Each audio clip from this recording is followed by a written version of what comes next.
Carrie Fisher lived an incredibly unique life. She was the daughter of celebrities who gained iconic fame herself in one of the most beloved movies of all time. But behind Princess Leia was a tragic story of drug addiction, bipolar disorder, and sour relationships. Fisher was famous before she was even born. Her parents, Eddie Fisher and Debbie Reynolds, were both singers and actors themselves who were christened America's sweethearts. Carrie joked in her book Wishful Drinking that when she was born, the doctors ignored her because they were too busy fawning over her parents. But in 1958, when Carrie was just 2 years old, the golden couple rocked America when Eddie left his wife for Elizabeth Taylor. Taylor and Reynolds had been friends since they were teenagers, and Eddie was even the best man at Taylor's 1957 wedding to his friend Mike Todd. When Todd died in a plane crash in 1958, the grieving Taylor and Fisher started an affair. Fisher and Reynolds divorced in 1959, and then he and Taylor married that same year. But that union didn't last very long either, as they divorced in 1964. Carrie and her younger brother Todd lived with their mother while growing up. They had a glamorous childhood in which they met several members of the Hollywood A-list. Carrie later wrote that she and her brother missed spending time with their mother, who loved being with her children but also worked a lot. The chemistry between Princess Leia and Han Solo was undeniable in the original Star Wars trilogy, and behind the scenes, it was pretty intense as well. In her 2016 memoir, The Princess Diarist, Fisher revealed that she and Harrison Ford, who was married at the time, had an affair in 1976 during the filming of the first Star Wars movie. It started at a birthday party for director George Lucas, when Ford rescued her from a group of crew members who had gotten the 19-year-old Fisher drunk. But then Ford, who was 33 at the time, took advantage of the situation himself. He took her into a taxi where they made out, and then they started an affair that lasted for the rest of the shoot. It was a 3-month one-night stand. Fisher also admitted in the book that she wanted to have an affair because she felt like it would make her seem like an adult. But looking back, she saw that she was naive and insecure. Nevertheless, she developed deeper feelings for Ford, who was emotionally aloof by her account. During her life, Fisher was a proud advocate for people with mental health issues. She herself was diagnosed with bipolar disorder when she was 24, although it took her 5 years to accept the diagnosis.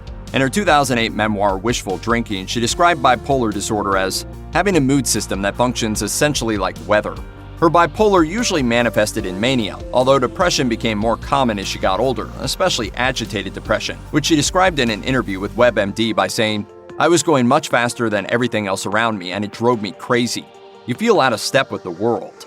Fisher's characteristic unflinching honesty and humor about her bipolar made her a champion for people who shared her diagnosis. In an advice column for The Guardian published in November 2016, she wrote to her reader asking for advice on coming to terms with mental illness by saying, "We have been given a challenging illness and there is no other option than to meet those challenges. Think of it as an opportunity to be heroic. Move through those feelings and meet me on the other side. As your bipolar sister, I'll be watching." Fisher was also famously candid about using drugs and alcohol to cope with the emotional ups and downs that came with her bipolar disorder. She started smoking weed when she was 13, although she quit the drug 6 years later on the set of Star Wars. But then during production of the first sequel, The Empire Strikes Back, she did cocaine a couple of times. Ultimately, her drug use turned into a full-blown addiction to various substances, including cocaine, hallucinogens, and opiates. In Wishful Drinking, Fisher explained how drugs temporarily soothed but ultimately exacerbated the impact of her bipolar. As she put it, "I used to refer to my drug use as putting the monster in the box. I wanted to be less, so I took more." It wasn't until she overdosed in 1985 and went into rehab that she was able to confront both her addictions and her bipolar. Getting off drugs with the help of Alcoholics Anonymous meetings initially made her feel crazy. She also occasionally relapsed, and getting sober remained a struggle for her. Fisher was introduced to musician Paul Simon by actor Richard Dreyfuss in January 1978. On one early date, they ended up dancing at the famous New York nightclub Studio 54. She soon moved into Simon's apartment near Manhattan's Central Park, and they started an intense romance that lasted 12 non-consecutive years. As Fisher wrote in Wishful Drinking, "Paul and I had the secret handshake of shared sensibility. We understood each other perfectly. Despite their connection, the relationship wasn't without its problems. Simon struggled to cope with Fisher's mania and depression that were exacerbated by her drug use. They split up in June 1983, but soon enough they were back together, and that September they got married. The marriage only lasted 11 months, but after a year apart they started dating again. What finally ended the relationship permanently wasn't their fighting or Fisher's erratic behavior. According to Simon biographer Peter Ames Carlin, while the couple was traveling in the Amazon, they took a powerful hallucinogen, and Fisher had a vision of being pinned down by Simon's brain. They split for good in 1990. During one of her off periods with Paul Simon, Fisher squeezed in another serious romance. In late 1977, when she was 21, she started hanging around with the Saturday Night Live cast members and writers, inviting them to her wildly popular parties in her New York apartment. She became good friends with John Belushi, bonding over a shared sense of humor and cocaine.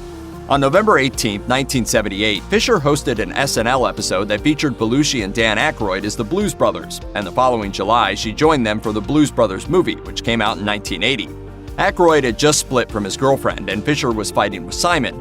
Belushi reportedly encouraged them to get together. At first, it was just a fling. Fisher appreciated Aykroyd's sweet nature, and he wanted to save her.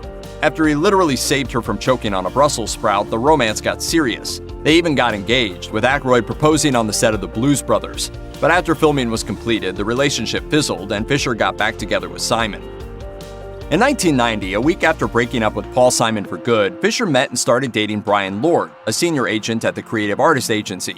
They were together for 3 years and had a daughter named Billy in 1992.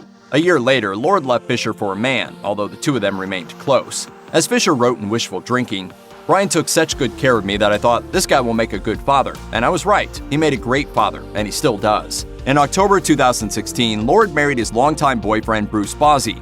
Billy Lourd has credited her father with providing stability that the otherwise mostly wonderful life she had with her mother often lacked. As she told Town & Country in 2017, "He gets home at the same time every day and we eat dinner together. We do homework together. At Mom's, it was like, let's put Christmas lights in the palm trees at 2 a.m.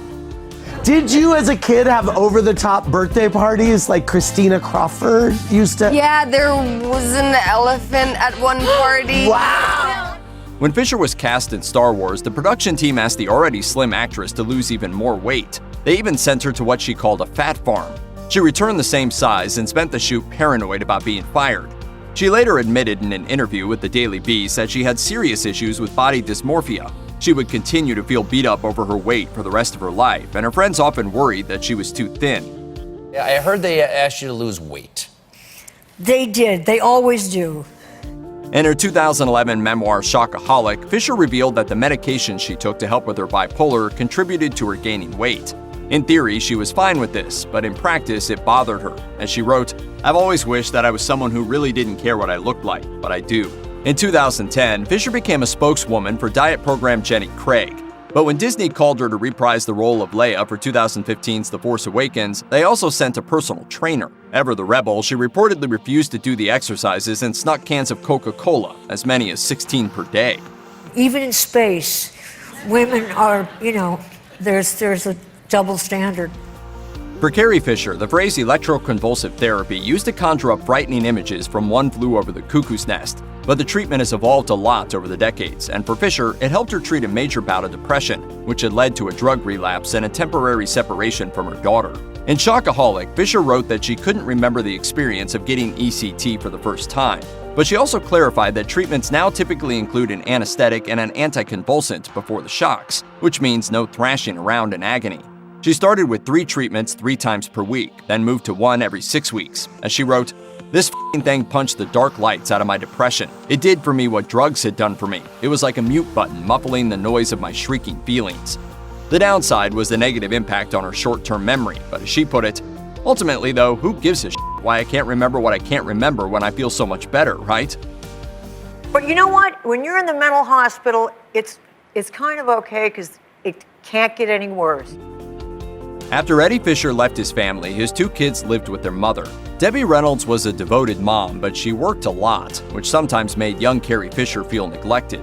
Fisher's own eventual fame also tested their relationship. Both mother and daughter were 19 when they starred in movies that made them instant icons, Reynolds in Singin' in the Rain and Fisher in Star Wars. Fisher struggled with the idea that she had to share her mother with her fans, and Reynolds struggled to see her daughter's fame overtake her own.